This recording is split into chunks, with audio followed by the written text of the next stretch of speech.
हिंदू हृदय सम्राट बाळासाहेब ठाकरे यांना वंदन करतो। आपण सर्व हिंदू बंधू भगिनी ज्या प्रेमाने, ज्या आपल्या धर्माच्या प्रेमाने या ठिकाणी आला, त्या सर्वांना वंदन करतो आणि माझे दोन शब्द आपल्याला सांगतो। खरं तर आपल्याला या ठिकाणी निवेदन द्यायला जायचं। आज दिवस आहे तो मानवी हक्काचा दिवस आहे। प्रत्येक मानवाला जगण्याचा हक्क आहे, आपल्या धर्माचं आचरण करण्याचा हक्क आहे। एक छोटीशी गोष्ट घडली तरी जगभरातले मानवी हक्काचे कार्यकर्ते भारतामध्ये येतात, परंतु ज्या बांगलादेशामध्ये एवढे अत्याचार चालू आहेत तिथं मात्र जागतिक समुदाय जात नाही, ही वस्तुस्थिती आहे। म्हणून आज आपण अपेक्षा कोणाकडे लावून बघत आहोत तर आपल्या देशाचे नेते आणि विश्वाचे नेते आदरणीय नरेंद्रजी मोदी साहेब, ज्यांनी यापूर्वी ही कारवाई सुरू केलेली आहे।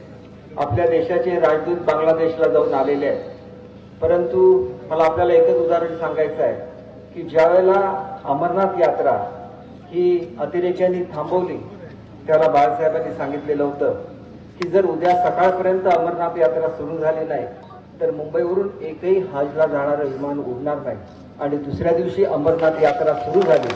ही वस्तुस्थिती आहे। आणि म्हणून तुमच्या येण्याला फार मोठं महत्त्व असतं।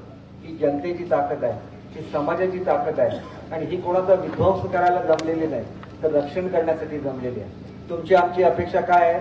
हिंदूंचं रक्षण व्हावं, त्यांच्या हक्काचं रक्षण व्हावं, आपल्या माता भगिनींवर जे अत्याचार होतात ते थांबले पाहिजेत। आणि त्याच्यासाठी माझी खात्री आहे की जो नारा आदरणीय पंतप्रधान महोदयांनी दिला, एक है तो सेफ है, आणि हा नारा अख्ख्या महाराष्ट्राने ऐकला।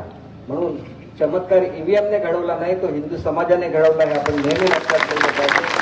आणि हे आपण जागृत कधी झालो त्यावेळेला लोकसभेचे निकाल झाले त्यावेळेला आपण जागृत झालो, परंतु हे विसरून चालणार नाही, आपण झोपून चालणार नाही, आपण जागृत राहिलं पाहिजे।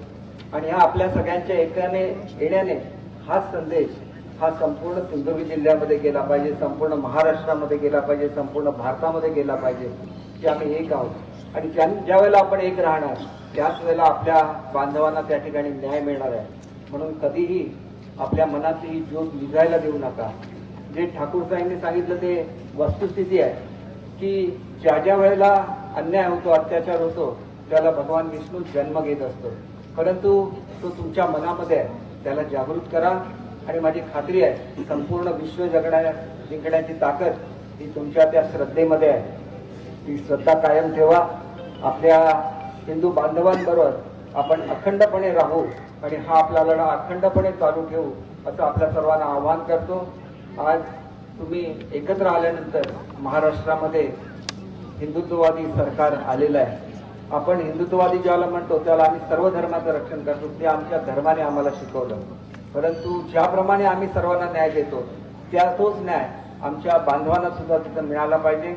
म्हणून आमच्या या महाराष्ट्राचे नवनिर्वाचित मुख्यमंत्री आदरणीय देवेंद्रजी फडणवीस साहेब असतील, आदरणीय शिंदे साहेब असतील, आदरणीय अजितदादा असतील, माझी खात्री आहे की आमचे सर्व लोक तुमच्या भावना या आदरणीय मोदी साहेबांपर्यंत घेऊन जातील आणि बांगलादेशातील हिंदूंना न्याय मिळवण्यासाठी नवीन ऊर्जा ही आदरणीय मोदी साहेबांना देतील अशी अपेक्षा या ठिकाणी व्यक्त करतो। आपण सर्वांचं मोठ्या संख्येने इथं आल्याबद्दल मनापासून अभिनंदन करतो आणि पुन्हा एकदा आपण सर्वजण ही भावना आणि तुमच्या मनात ही पेटलेली ज्योत कायम ठेवूया, एवढं आवाहन करून माझे दोन शब्द संपवतो। जय हिंद, जय महाराष्ट्र।